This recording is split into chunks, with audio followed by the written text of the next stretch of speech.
The night I realized my husband had been lying to me for 9 years, I was sitting in my car in a Target parking lot at 8 p.m. on a Tuesday. Not a courtroom, not a therapist's office, not some dramatic moment designed for an audience. Just me, a steering wheel, and a text message on my phone that had been meant for someone else. I read it 3 times. Not because I didn't understand it, but because my brain kept trying to find the version of it that made sense inside the life I had built. The version where there was a reasonable explanation. The version where I was, as my husband had told me so many times over so many years, overreacting, reading into things, being too sensitive, too emotional, too much. I read it a 4th time. There was no other version. And 9 years of carefully constructed reality came apart in a Target parking lot on a Tuesday night while someone loaded paper towels into the car next to mine. But I'm getting ahead of myself. Let me back up. My name is Claire Summers. I'm 38 years old. I'm a pediatric nurse in Charlotte, North Carolina. I drive a white Nissan Rogue with a dent in the rear bumper I keep meaning to fix, and a backseat full of library books that are definitely overdue. I am, by every external measurement, a competent and capable person. I handle emergencies at work with the steady hands of someone who has been trained to stay calm when everything around her is falling apart. It took me 9 years to understand that I had been using those same skills to survive my own home. I met my husband, Trevor Summers, when I was 27. He was 31, an operations manager at a logistics company. Tall, confident, the kind of man who made decisions quickly and made you feel like you were in safe hands when you were around him. We dated for 14 months. He proposed on a beach in South Carolina at sunset. I said yes before he finished the sentence. I want to tell you I missed signs early on. The truth is more complicated than that. The truth is that what Trevor did was not obvious. It was not loud. It did not look like what I had been taught abuse looks like. There were no bruises. There was no screaming. There were no threats I could have pointed to and said, there, that is the thing. What there was instead was something slower. Something that worked like water on stone. Patient, constant, invisible until the damage was already done. It started with small corrections. The way I told a story at dinner, Trevor would interrupt, gently, to clarify a detail I had gotten wrong. The way I remembered a conversation, he would shake his head, patient and a little tired, and explain what had actually been said. The way I felt about something, he would listen with the careful expression of someone managing a situation, and then explain, reasonably and thoroughly, why my reaction wasn't quite proportionate to what had actually happened. None of it was loud. None of it was cruel in any way I could name out loud without sounding unreasonable. It was just a constant, steady, gentle pressure. A slow accumulation of moments in which my version of reality was replaced with his. By year 3, I apologized for things I hadn't done. By year 5, I checked my own memory before speaking because I had learned that what I remembered and what had actually happened were, according to Trevor, reliably different things. By year 7, I had a therapist, a kind woman named Dr. Sheila Park, who I saw every 2 weeks, and to whom I described my marriage as difficult and myself as someone who struggled with anxiety and self-confidence. It did not occur to me until much later that Trevor had suggested I see a therapist, that he had framed it as concern, that the story I was telling Dr. Park was the story Trevor had given me to tell. I was not anxious by nature. I was anxious because I had spent 7 years in an environment specifically designed to make me doubt myself. I just didn't have the language for it yet. The language came from an unexpected place. There was a nurse on my unit named Dara. She had been a pediatric nurse for 16 years, the kind of colleague who has seen everything and radiates the specific calm of someone who is never surprised and always prepared. We weren't close friends, work friends, the kind you eat lunch with and vent to and genuinely like without the relationship ever moving into the rest of your life. One afternoon on a slow shift, I said something offhand, something small. I don't even remember exactly what it was, something about how I'd misremembered something again, the way I always did. I was terrible with details. Dara looked at me. Not the polite half-listening of a casual colleague, actually looked at me. "Who told you that you're terrible with details?" she asked. I opened my mouth to answer.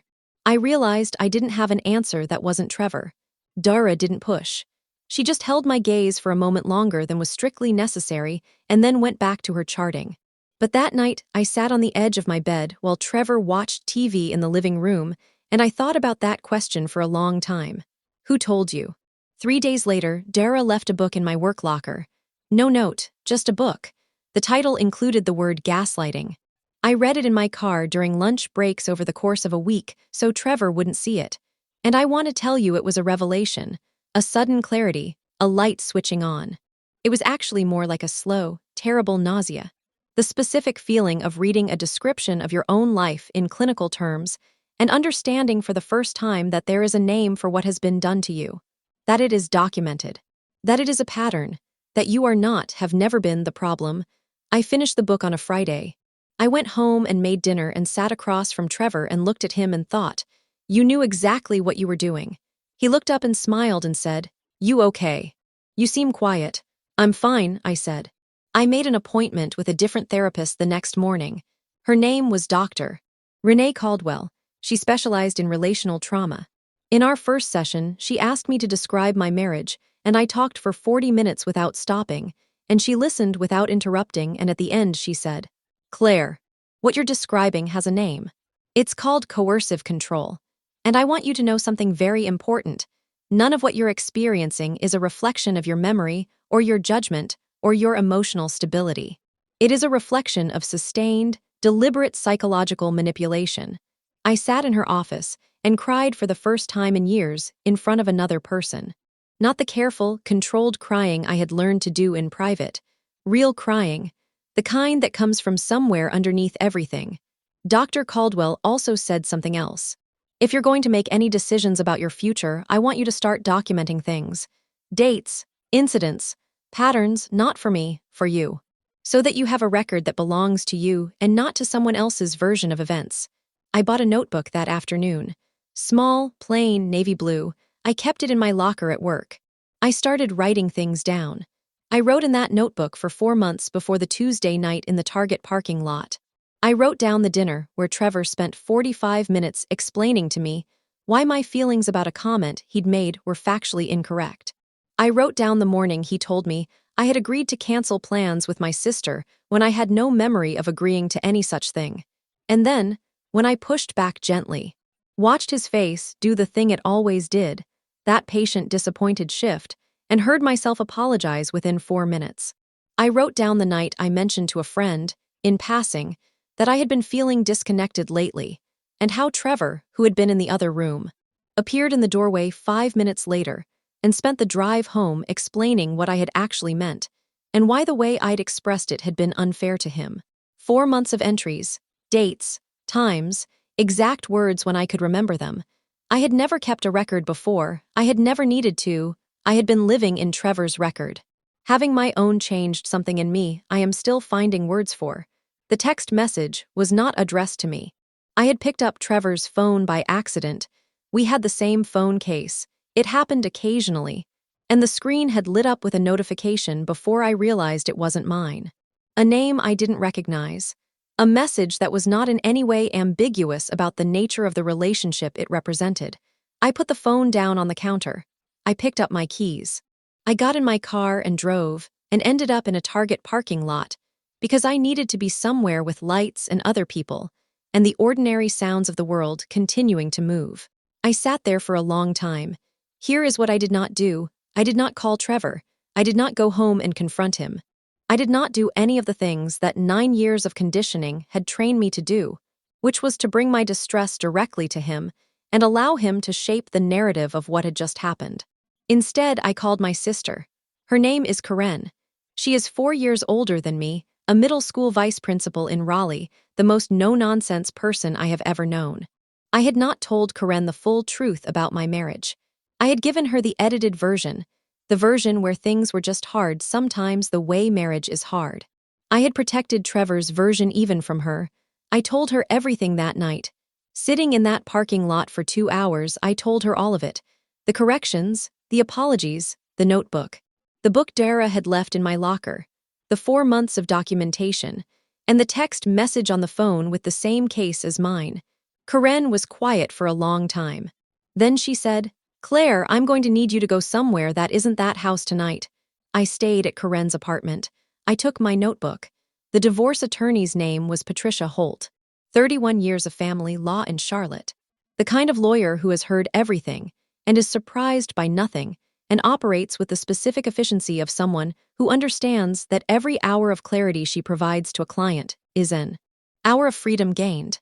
I sat in her office 3 days after the parking lot and put my navy blue notebook on her desk. She read through it carefully. Every entry, she didn't rush. When she finished, she looked up and said, "This is 9 years of documented coercive control. Combined with the financial records we'll be requesting, the testimony from your therapist, and the text evidence you've described, this is a strong case for a favorable settlement. He does not have the narrative advantage here. You do. I want you to understand what that sentence meant to me. You do. For 9 years, Trevor had held the narrative.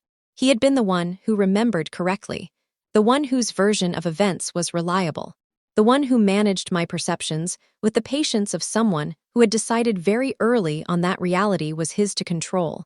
And I had the notebook. I will not walk you through every detail of the divorce because some of it belongs to me and not to this story. What I will tell you is the shape of it. Trevor's attorney presented him as a dedicated husband married to a woman with documented anxiety and emotional instability. He had, of course, suggested the therapist. He had records of that. He had positioned himself years in advance. Patricia presented 9 years of dated, specific, documented entries in a navy blue notebook. She presented Dr. Caldwell's professional assessment. She presented financial records showing Trevor had, over the course of our marriage, moved significant shared assets into accounts in his name alone, something I had not known until the discovery process, something that added a layer to everything I thought I had already understood. She also presented Corinne, who testified about the conversation in the parking lot, about everything I had told her, about the specific, observable changes in me she had watched over 9 years without fully understanding what she was seeing until that night. Corinne cried once on the stand. Then she straightened up and kept going. I know that feeling. The settlement was finalized on a Thursday morning in September. The house, half of the assets, including the ones Trevor had moved. A clean break with terms that protected me going forward. Trevor walked out of the mediator's office without looking at me. That was the last time I saw him. It has been 14 months since the parking lot. I still live in Charlotte, still a pediatric nurse. The Nissan still has the dent, and the library books are still overdue. Corinne calls twice a week now instead of once. Dara and I have lunch on Tuesdays. I still see Dr. Caldwell. The work we do now is different from the work we did at the beginning, less excavation, more building. The slow, patient work of learning to trust your own memory again, your own perception, your own account of what happened in a room when it was just you and one other person. That work is harder than it sounds. 9 years is a long time to have someone else hold your reality. Learning to hold it yourself again is not a switch that flips. It's a practice. Some days I am fully inside it. Some days I catch myself second-guessing a memory and have to remind myself that the doubt is a habit, not a fact. Dr. Caldwell says that's normal, that it gets quieter. She's right, it does get quieter. It just takes longer than you want it to. I want to say something to you directly. Because I know, that someone listening to this is living inside something they don't have a name for yet. Something that isn't loud enough to call what it is. Something that looks from the outside like a difficult marriage, or a sensitive person, or a woman who just needs to work on her confidence. Here is what I want you to know. There is a difference between a relationship that is hard and a relationship that is designed to make you doubt yourself. Hard relationships have conflict and repair. They have two people who both sometimes get things wrong. They have arguments that end with both people feeling heard, even if the issue isn't fully resolved. What I had was not that. What I had was one person holding the truth, and one person constantly apologizing for her perception of it. If you are the person who is always apologizing, not because you did something wrong, but because the alternative is another hour of being patiently explained to, I want you to hear this. Your memory is not broken. Your instincts are not broken. You have just been living somewhere that needed them to be. I bought a notebook. I wrote things down. I let my sister in. Those 3 things changed my life. They can change yours too.